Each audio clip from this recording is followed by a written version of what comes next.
Hi hello నమస్తే. మన Telugu online క్లాసెస్కు స్వాగతం సుస్వాగతం.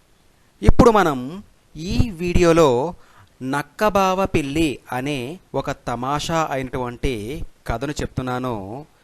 జాగ్రత్తగా శ్రద్ధగా విని ఆనందించండి, సరేనా?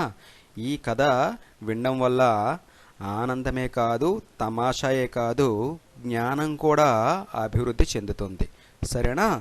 అయితే కథలోకి వెళ్ళే ముందు ఇప్పటి వరకు మన తెలుగు ఆన్లైన్ క్లాసెస్ ఛానల్ని సబ్స్క్రైబ్ చేసుకోకపోతే ప్రతి ఒక్కరూ తప్పనిసరిగా సబ్స్క్రైబ్ చేసుకోండి.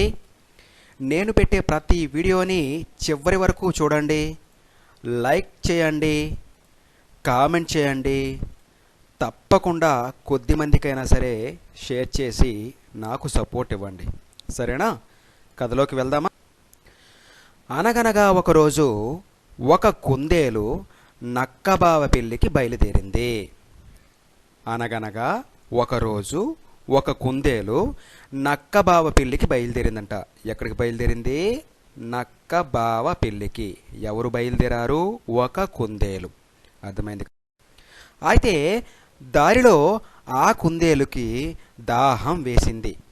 దారిలో ఆ కుందేలుకి ఏం వేసింది? దాహం వేసిందంట. అయితే ఆ అడవిలో నీటిని వెతుకుతూ ఉండగా ఒక చిన్న వాగు కనిపించింది. ఏం కనిపించింది? ఒక చిన్న వాగు. ఎక్కడ కనిపించింది? ఆ కుందేలు ప్రయాణిస్తూ ఉన్నటువంటి అడవిలో. ఎక్కడ కనిపించింది? అడవిలో. ఎవరికి కనిపించింది? కుందేలుకు కనిపించింది. ఏం కనిపించింది? చిన్న వాగు కనిపించింది. మరి కుందేలు బాగా దాహంతో ఉంది కదా, నడిచి అలసిపోయింది కదా, కాబట్టి ఆ వాగులో నీరు తాగబోతుండగా వెంటనే ఆ వాగు దగ్గరికి వెళ్ళి ఆ వాగులో నీరు తాగబోతుండగా ఇంతలో ఒక పులి వచ్చి ఆగు ఆగు, ఈ వాగు నాది అన్నది.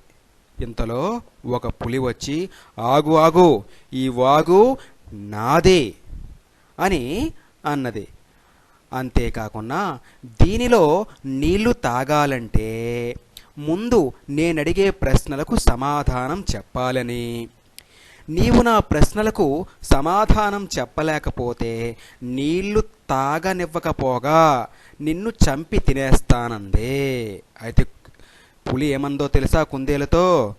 ఆగు ఆగు, ఈ వాగు నాది, ఈ వాగులో నీరు తాగాలి అంటే ముందు నేను అడిగే ప్రశ్నలకు సమాధానం చెప్పాలి. సమాధానం చెప్పకపోతే నీళ్లు తాగనివ్వను, నిన్ను పట్టుకొని చంపేసి తినేస్తాను అని అన్నది పులి. అయితే దానికి కుందేలు సరే నీ ప్రశ్ననేమిటో అడుగు, సమాధానం చెబుతానందే. దానికి ధైర్యంగా భయపడకున్నా కుందేలేమన్నది పులితో, నీ ప్రశ్ననేమిటో అడుగు, సమాధానం చెబుతానని అందంట. చూడండి పులి అడుగుతుంది ఏమని? తెల్లని పొలంలో నల్లని విత్తనాలు చేత్తో చల్లుతారు, నోటితో ఏరుతారు. మరొకసారి విను కుందేలు. తెల్లని పొలంలో నల్లని విత్తనాలు చేత్తో చల్లుతారు, నోటితో ఏరుతారు. ఏంటో అది చెప్పుకో అని పులి ప్రశ్న వేసింది. దానికి సమాధానంగా కుందేలు ఇలా చెప్తుంది ఏమని? దానికి సమాధానంగా కుందేలు పుస్తకము అని చెప్పింది. పుస్తకము అని చెప్పి ఇలా వివరిస్తుంది ఏమని? తెల్లని పొలంలో అంటే పుస్తకంలో, నల్లని విత్తనాలు అంటే నల్లగా ఉండే అక్షరాలు అని, చేత్తో చల్లుతారు అంటే చేత్తో రాస్తాం కదా మనము అక్షరాల్ని, అలా చేత్తో చల్లుతారు. నోటితో ఏరుతారు అంటే నోటితో మనం ఆ అక్షరాలను చదువుతుంటాం కదా, కాబట్టి ఏమవుతుంది? ఇది పుస్తకం అవుతుంది అని కుందేలు సమాధానం చెప్పింది. దానికి పులి సంతోషించి ఇంకొక ప్రశ్న వేస్తున్నాను, ఈ ప్రశ్నకు సమాధానం చెప్పుకో అని పులి చెయ్యని కొండ, పొయ్యని నీళ్లు, వెయ్యని సున్నం, తీయగనుండు అనే ఒక ప్రశ్న మళ్ళా వేసింది కుందేలుకి. ఎవరు? పులి.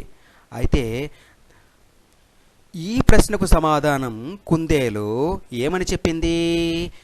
కొబ్బరికాయ అని చెప్పింది. ఏమని చెప్పింది? కొబ్బరికాయ అని చెప్పింది. ఏమన్నాడు అక్కడ? చెయ్యని కొండ అంటే ఈ కొండను ఎవ్వరూ చెయ్యలేదు. పొయ్యని నీళ్లు అంటే ఈ కొండలో ఎవ్వరూ నీళ్లు పొయ్యలేదు. వెయ్యని సున్నం, ఈ కొండకు ఎవరూ కూడా సున్నం వెయ్యలేదు. తీయగనుండు అంటే కొబ్బరి నీళ్లు కానీ కొబ్బరి గుజ్జు అంటే గుదురు కానీ తీయగా ఉంటుంది కాబట్టి కొబ్బరి అవుతుంది కదా. అలా కుందేలు కొబ్బరికాయ అని సమాధానం చెప్పింది. సరేనా? పులి మళ్ళా ఇలా ప్రశ్న వేసిందంట. ఏమని? చూడండి, పైనొక పలక కిందొక పలక, పలకల నడుమ మెలికల గిలక. మరొకసారి విను కుందేలు. పైనొక పలక కిందొక పలక, పలకల నడుమ మెలికల గిలక అని ప్రశ్న వేసి దీనికి సమాధానం ఏంటో చెప్పుకో అని అంది. దీనికి సమాధానంగా కుందేలు ఏం చెప్పింది అంటే నోరు నాలుక అని సమాధానం చెప్పింది. ఏం చెప్పింది? నోరు నాలుక. నోరు నాలుక ఎలాగవుతుందో చూద్దామా? చూడండి, పైనొక పలక క్రిందొక పలక లేదా కిందొక పలక అంటే పై పెదవి కింద పెదవి, పలకల నడుమ అలా అటువంటి పై పెదవి కింద పెదవి మధ్యలో అంటే నోటి మధ్యలో, మెలికల గిలక అంటే ఎటుబడితే అటు తిరిగిపోయే ఒక గిలక లాంటిది. గిలకలో ఒక చిన్న రౌండ్గా ఒకటి ఉంటుంది కదా, బాల్ లాంటిది. అలానే ఈ నోట్లో ఈ నాలుక అనేది ఎటు అయినా తిరిగిపోవచ్చు. ఆ దవడకు ఈ దవడకు, పైకి అంగుట్టుకు కిందకి, తర్వాత బయటకు వస్తుంది, మళ్ళీ లోనకి వెళ్ళిపోతుంది. అంటే దానికి ఇటువైపే వెళ్తుంది, ఇటువైపు వెళ్దాం లేకుండా ఒక గిలకలో ఉండే గులక రాయిలాగా నాలుక నోట్లో తిరిగిపోతూ ఉంటుంది. కాబట్టి ఇది నోరు నాలుక అవుతుంది. దేనికి సమాధానంగా పైనొక పలక క్రిందొక పలక, పలకల నడుమ మెలికల గిలక అనే దానికి సమాధానంగా అవుతుంది. సరేనా? అయితే పులి ఊరుకున్నదా? ఏం చేసింది? ఇంకొక ప్రశ్న వేసింది. ఏమని? అంతులేని చెట్టుకు 60 కొమ్మలు, కొమ్మ కొమ్మకు కోటి పువ్వులు, కొమ్మ కొమ్మకు కోటి పువ్వులు, పువ్వుల్లో 2 కాయలు. చూడండి, 3 పువ్వులు 6 కాయలని కానీ లేదంటే ఎన్ని పువ్వులుంటే అన్ని కాయలు వస్తాయని కానీ ఆశిస్తుంటారు కదా. ఇక్కడేమి కొమ్మ కొమ్మకు కోటి పువ్వులంట, పువ్వుల్లో 2 కాయలంట. దీనికి సమాధానం ఏంటో చెప్పుకోండి అని కుందేల్ని పులి అడిగిందంట. దానికి సమాధానంగా కుందేలు ఆకాశం, నక్షత్రాలు, చంద్రుడు, సూర్యుడు అని సమాధానం చెప్పింది. పులి ఎలా నువ్వు అలా చెప్పావు అని అడగగానే కుందేలు దానికి అంతులేని చెట్టు అంటే ఇంత ఉందని చెప్పలేనంత పెద్ద చెట్టు అనేది ఆకాశము, దానికి 60 కొమ్మలు అంటే ఎటువైపు చూసినా కొమ్మల్లానే కనిపిస్తూ ఉంటుంది. అంటే ఏ వైపు చూసినా సరే ఆకాశమే కనిపిస్తుంది. అలా కొమ్మ కొమ్మకు అలా విస్తరించినటువంటి కొమ్మ కొమ్మకు కోటి పువ్వులు అంటే ఎక్కడా లెక్క పెట్టని అనేటటువంటి, అంటే మనం ఈ వైపు ఇన్ని చుక్కలు ఉన్నాయి అని మనం లెక్క పెట్టగలమా? లెక్క పెట్టలేనటువంటి చుక్కలు నక్షత్రాలు ఉన్నాయి కాబట్టి ఆ పువ్వులు అనేవి నక్షత్రాలు. 2 కాయలు అంటే రాత్రి ఒక కాయ చందమామ, పగలు ఒక కాయ సూర్యుడు. అంటే 2 కాయలు వస్తూ ఉంటాయి. సాధారణంగా ఎన్ని పువ్వులుంటే అన్ని కాయలు వస్తాయి, ఇంకా తక్కువ వస్తాయి. కానీ మనకు లోకంలో బాగా అభివృద్ధి చెందుతుంది అనే విషయం చెప్పేటప్పుడు చాలామంది 3 పువ్వులు 6 కాయలు అనే సామెత ఉపయోగిస్తారు కదా.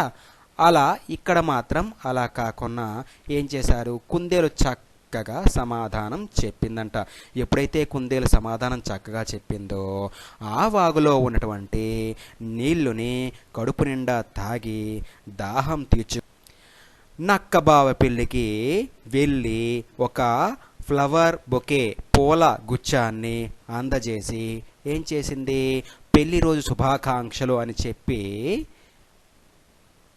తిరిగి తన యొక్క ఇంటికి చేరుకోవడం అనేది జరిగింది.